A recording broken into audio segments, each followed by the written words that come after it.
establishment of a secondary institution in Ilasan, Tayabas City, then a municipality, was a vision long cherished by Reverend Father Domingo Edora, the then assigned parish priest of the parish of San Roque, situated in a small barrio of Tayabas, Quezon.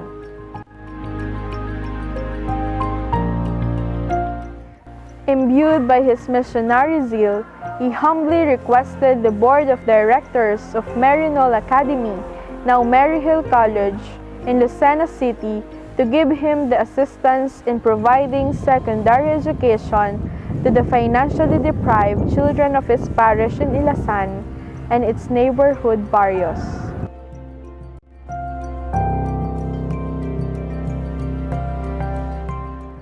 In those times, there were no secondary schools whatsoever in the area.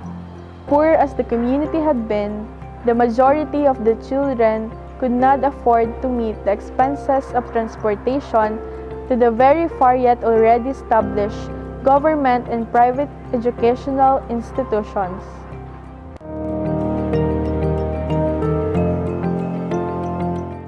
A branch of Maryknoll Academy, therefore located in the barrio of Ilasan, would contribute much to the area's spiritual, moral, and cultural developments. Moreover, it would serve as a training ground for catechists and at the same time, a center for student Catholic action so needed in the barrios like that of Father Edora's parish.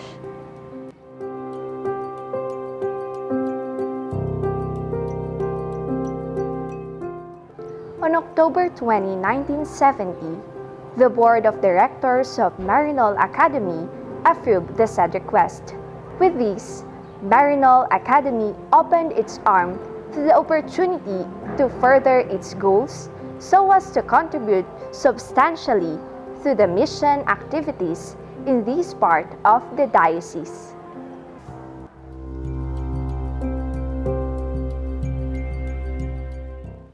Such missionary came to effort in 1971 with 36 pioneering students with Sister Anchila Marie, a Maryknoll nun, personally administering it.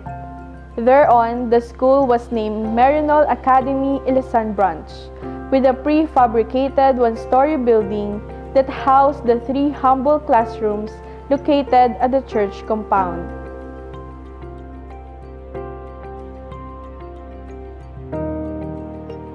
In 1974, additional rooms were put up, expanding the humble edifice to cater the growing number of students.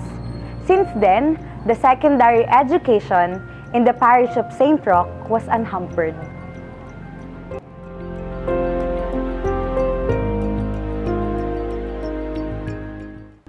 On August 4, 1986, the institution made a big daring leap as the Ministry of Education, Culture and Sports, now Department of Education, officially recognized the school as a new and independent institution.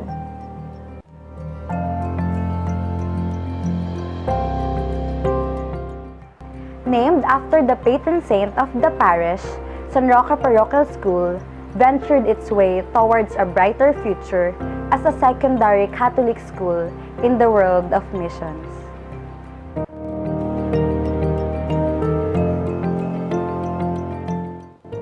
For the past 52 years, it was administered by the 6 highly respected directors and principals.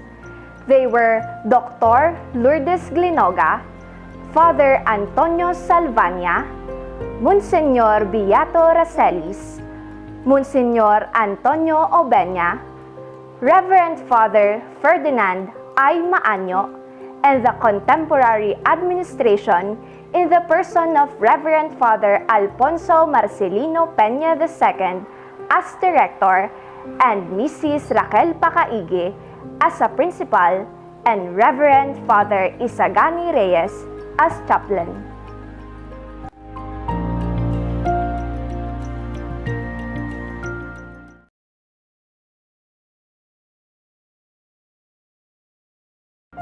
In the year 2004, a drastic change came about in the institution.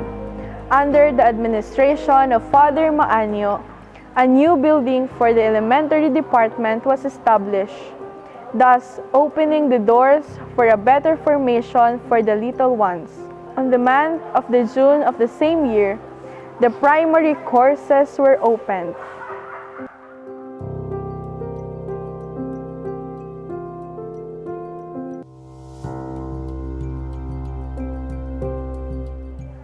Noteworthy also were the creation of new facilities under the able hands of Father Maanio. To name a few, coming in to serve the community of SRPS were the new playground and the new stage with a new flagpole, new rooms for the library, laboratory, and the TLE shop were built.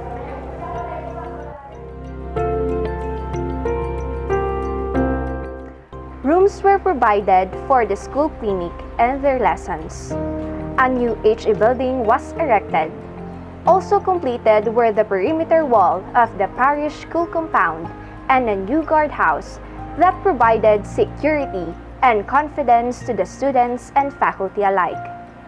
New sets of books and new armchairs came in so as to cope up with the demands of the educating world.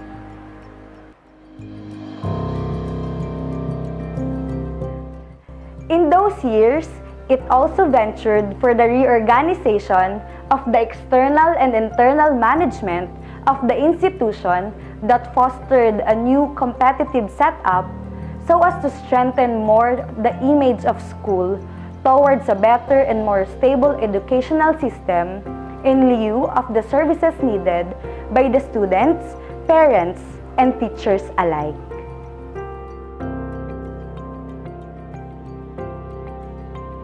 But with the implementation of K-12 curriculum, the administrators headed by Reverend Father Antonio Salvania, Director, and Mrs. Raquel Pacaige, Principal, with the support of the community, wishes to operate the kindergarten program starting 2013 to 2014. Through this school can now completely adopt the new system on education.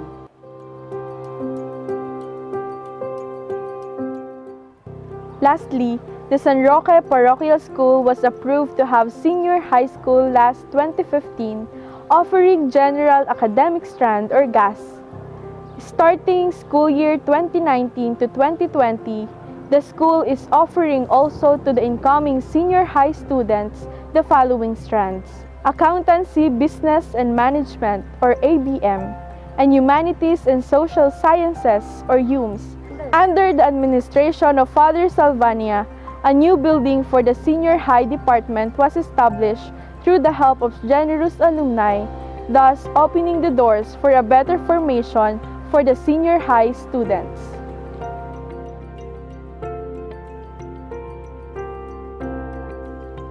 After several years, the institution can now boast of more than 1,000 graduates, all attesting to the Christian faith in intellectual aptitude molded by the school.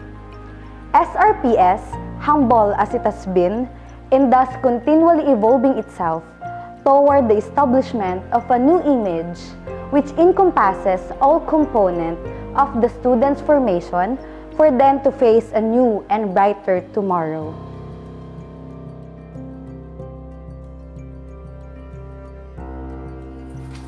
Even during the time of pandemic, the school adopted new ways of learning. The school is offering online and modular learnings, though there are still dangers brought about by the virus. With the support from the government, loyal parents, and open-handed alumni.